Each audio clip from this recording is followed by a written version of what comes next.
Pasha Pablo, YN7. Thank you for tuning. We're gonna be brief today. We're gonna be brief. I got something to do in a couple minutes. I got a meeting.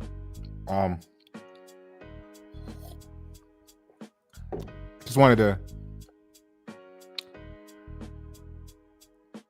It's an amazing thing to interact with people, because interacting with people is one of the best ways to learn about yourself and the world. Now, some of y'all ain't worried about learning about the world because you ain't doing shit. And I don't mean that in a negative way. What I mean is you're not trying to bring about any change. You want to keep things the same. You're playing things safe. You know what I mean? Like you're just enjoying the way the fucked up world is right now because you think you found this little niche of enjoyment. That's cool. This may not apply to you. But the question today is, how many ounces are in a cup? And I'm going to show you for many of you how what separates us from where we're at today and the greatness that our society should be working towards. And the first thing that we need to do to get on that journey is to admit that we don't know what we don't know as a whole. So here, let's go over the poison, the gift and the curse, right? So here we go with, let's see, we'll show like this. All right, cool. Let's rock it like this. So on YN7, you've seen that we've talked about this before. This is the book Power vs. Force by David Hawkins. And you've seen this graph before, many of you, I'm sure. And a lot of times people just didn't know that this is the book that it came from. This is the source of the information, which kind of ironically is what we're talking about here today.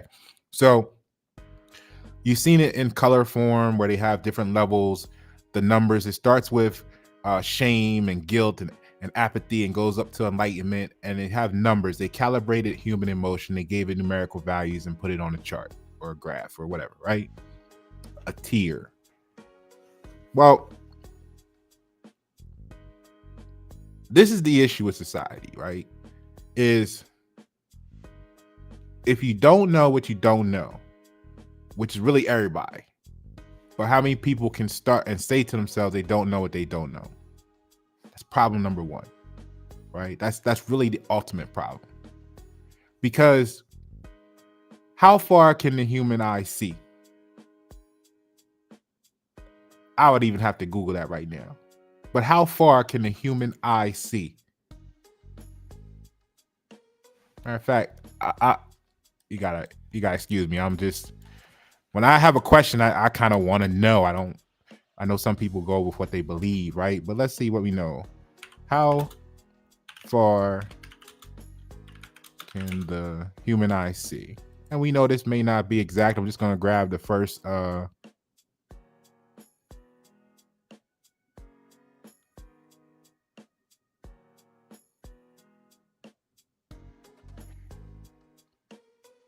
Okay, so the claim is, and I'm not saying this is true, because here's Pasha's thing. I just did a quick Google search. This is not an expanded study, and with that said, the first few websites, first 5 or so, is pretty much giving feedback with 2 to 3 miles being the distance that the human eye can see.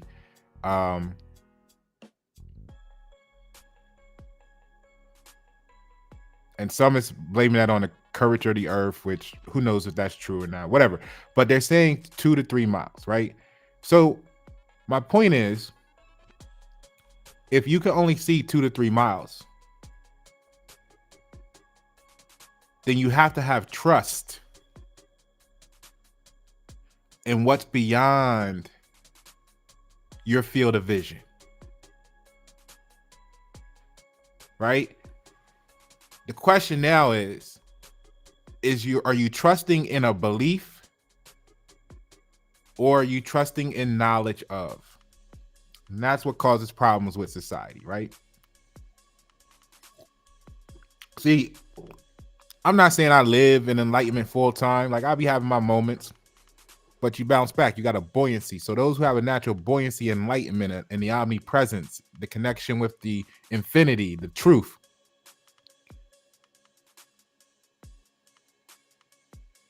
You've been to a different city before. You share comments and feedback about your experience today based on your knowledge of what it was when you went. You are trusting that it is still the same. Versus someone who hasn't been can only talk about what they believe it to be.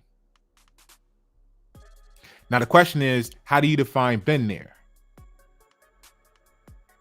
Did you compile a summary of 5,000 people who went and start to look at what the similar information was and said, okay, I don't know everything, but we can trust that 97% said this about it from whatever their perspective was, we can assimilate that to be fact? Or are you basing it off of what one person says? See, that's gossip, hearsay. That's why somebody come to you talking shit about, let's say, Pasha. You be like, oh yeah, they get you emotionally charged. Now you don't want to talk to Pasha because you believe what someone else said, or someone don't want to talk to you because they believe what someone said about you and they never even talk to you themselves. They don't know shit about you. They don't know shit about you. They believe because it made them feel good to believe that. Probably made them feel better about themselves. But anyway, look, here's the thing. So one can't see, right? When you're living in shame, when you're living in fear, you can't see enlightenment because it's more than 3 miles away. So when someone speaks to you from the enlightenment arena, you feel some type of way if you're not of the mindset of knowing that you don't know what you don't know. Now your emotions fuck with you. You want to say they're talking down to you. No, yeah, well, technically, yeah, because they're talking to you on a lower level of consciousness. So you feel like they're talking down to you because that's what lower level vibration is. They look for what's wrong instead of what's right. Shame, guilt, apathy, grief, fear, all of that's talking about what's wrong instead of the opportunity that's existing at the same time, what's right. Again, I made a post on Facebook. If you're not following me on Facebook, hop on there. It's Pasha Pyro. Everywhere. Put it in Google. The whole knowledge panel pops up.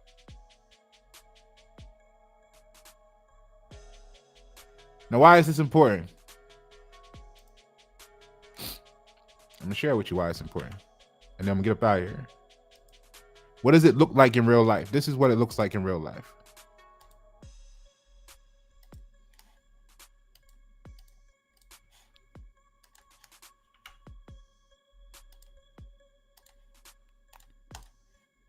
It looks like this.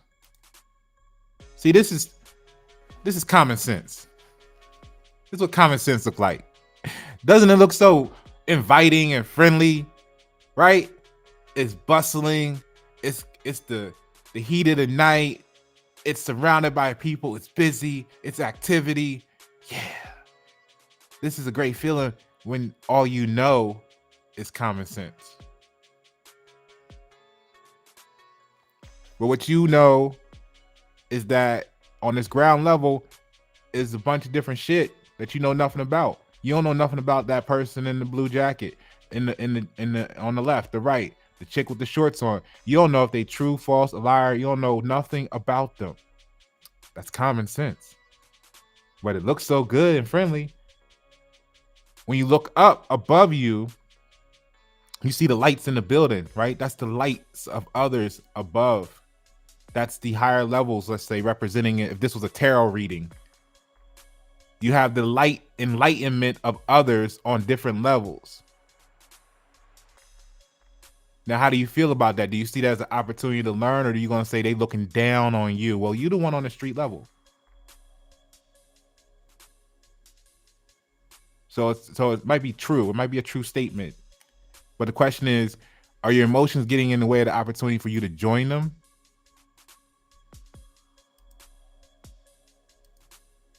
So you go, you start to get your own little level.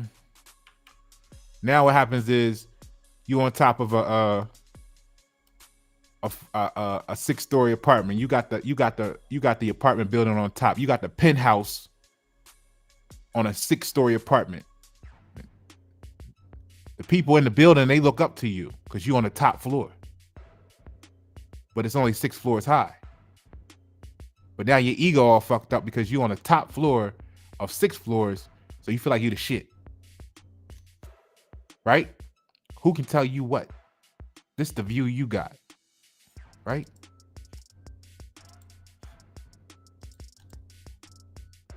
Then you got someone who's on the 28th floor talking to you, and you get emotional about what they saying and how they saying it because you can't see from their level what they're sharing with you. So fuck your head up. Then you talk shit about them. Oh, they looking down on me. Yeah, they are, because right there, you this building right here, they looking down, you in the top floor, but their view, they see you and they see the whole bigger picture of the horizon that you can't see.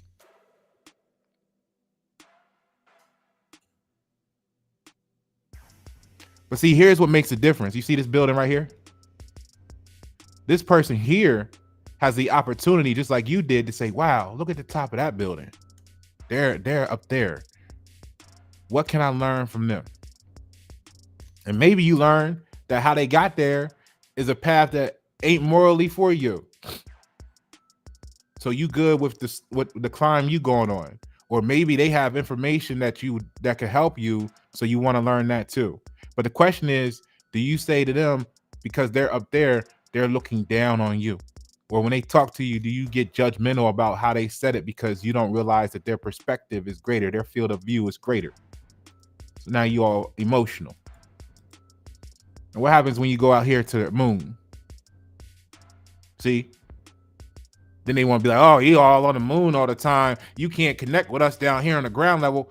Motherfucker got a telescope. Motherfucker got a UFO. We be down there. The problem is we see it all when we want to see it all because we don't have to go anywhere from being on the moon. The world turns around. We see the whole thing. It's omnipresent. We don't have to wonder. We go see. We know when we want to know what we want to know. We don't believe. We can see it all. We zoom in. Because the thing about the universe is that it's fractal. So the more you focus on any one given point in time and space, the more it expands. And that's how you go from looking at if it is a ball in the sky floating around, the ball Earth, to here. Because you zoom in. The detail was there here. It just don't look the same from that field of view. So when you are in enlightenment, you're talking to people about this who can't see it because to them, they so far away that it looks like this. I had someone poor mind, thinking they the shit because they a little sales coach, right? And when I speak truth to them, they get emotional. They don't like the truth. I wrote 6 books and I did this and I that. Well, all you need to be a good salesperson is the book Power vs. Force. All you did was take someone from a different emotional standpoint and move them to the emotion of acceptance. That's the simple damn equation. It's not rocket science. You're not, you know what I mean? I didn't have to tell you this, but you were acting so whatever, that I had to let you know. I support your ass not because you're a guru, but because I want to see you succeed. Don't sit around me and think that you're the shit because I support you, because you don't even understand the level that I'm on or why I'm doing it. So now your ego all fucked up thinking, Posh is supporting you. I'm supporting the community through you. But if you ain't got the right mentality, I don't need to do that, because it's a poor representation to the community.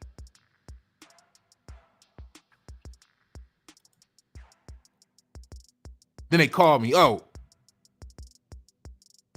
they asked me a question about, because I sent them some text like, yo, this is what I expect from you.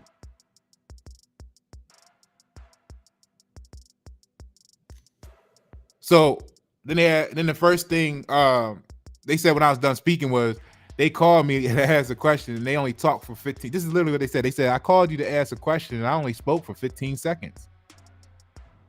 And then you spoke for 6 minutes. I said, well, that was a very powerful 15 seconds for you.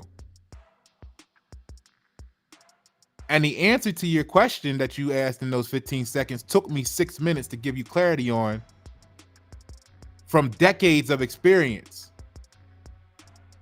to satisfy your decades of ignorance. So don't complain to me about it took 6 minutes. But see, that just proved that when you're enlightened, you see things differently. So their purpose, their intent was not to get the answer to the question. Their purpose was to have me feel like I shared something with them and they received it, so that then they could share with me what they really wanted to tell me all along. So instead of coming out and just being a man and saying, this is what I want you to know, no, it was like, hey, let me ask you this question so that when I tell you this, you can be receptive to it. I don't need debate. I don't need debate. The truth is A, B, C, and D. And you know what? It wouldn't have been such a bad thing. I accepted for value regardless, right? But the reason it didn't add any value is because what they told me was all emotional beliefs. They didn't tell me anything that was true. In response to that, they just told me how they felt. And then when they tell me how they felt about words that they don't know the words mean, and then they felt some type of way because you say, you use the word ignorant, when ignorant means you're not paying attention to, you don't know. So what does a coach do? A coach coaches people on what they aren't paying attention to. That's what the fuck a coach does, dumbass. Don't come to me talking about your emotional bullshit because you don't know fucking English.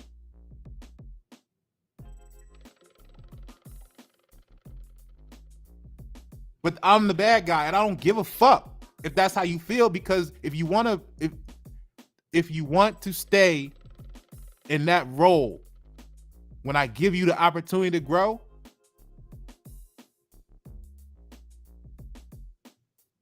then stay there. Then be the fertilizer, because we're gonna grow shit around you.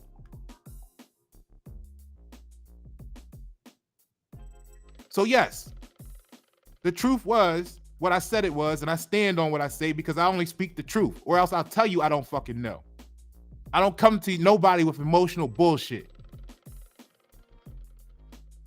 So don't come to me with it. This is the problem with society. They have emotional attachments to beliefs and they don't know shit. Then they want you to participate in their fucking insanity, or they're gonna judge you and talk to you about what's wrong with you when they don't fucking know nothing. They don't know what they don't know. I'll just put it like that. So he gets to the point and he's like, he's repeating what I'm saying in disbelief.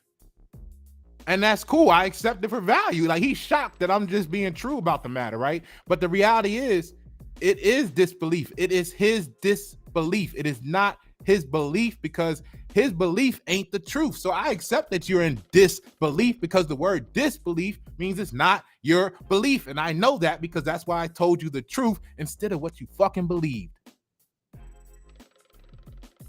You're not wasting my time. I got the view from the moon, fella. I zoomed in on you. I know where you at. I accepted where you at. I didn't fault you, judge you, or anything. I understood that you are mentally not competent on the level that I am, but I did not judge you. I offered you the opportunity to understand and comprehend something that you have obviously no idea about. But you saw me as the bad guy for wanting to empower you because your ignorance, you're on the 6th floor penthouse thinking you the shit. Mentally, like I showed you earlier in the video. It's just like people who go to work or have an office, right? They all have the same complaints, and I gotta get ready to go. You know what I mean? It's things that happens, like the office noise, the office distraction. Oh, I hate the commute. spending all this money doing A, B, C, and D. It means I got to do this, that, and the other to maintain this. A decrease in productivity because all this other shit's going on, and stress because you got to go be around people or be around this or go and sit in traffic. And it's fucking, when you learn what a toxic workplace is, you might say to yourself, how do I build my life around not having to be involved with that shit? But then when you do that, people want to talk crazy about you, like, oh, we ain't seen you outside. Because I'm trying to build some fucking shit and I can do it from home. Because I realize that shit's dumb. I'm inside and around the world at the same time. It takes you 2 hours to get to a meeting across town and back. I'm in California in 20 seconds. I'm in London right now if I want to be. You talking about you on a flight. I led teams in Tennessee, Virginia, DC, North Carolina, South Carolina at the same time from home. I speak to people from experience, but they don't know the view. They can't relate. So I want you to consider these 4 bullet points that I put in the description that I'm going to leave you. How different emotions affect decision-making and behavior. What's the role to self-awareness and emotional intelligence in personal and professional relationships? The impact of positive emotions on overall well-being and happiness. And what's the strategies for raising one's conscious level and cultivating higher emotional states? Sometimes I'm on here and I'm talking to you, you don't know I'm in pain. Sometimes I'm on here, I'm talking to you, I'm in a meeting, you don't know what's going on with Pasha. Because when you the strong, and everybody's used to you being the strong, the one they come to for everything, nobody stops to ask you, are you okay? Pasha Paro, White at 7. Thank you for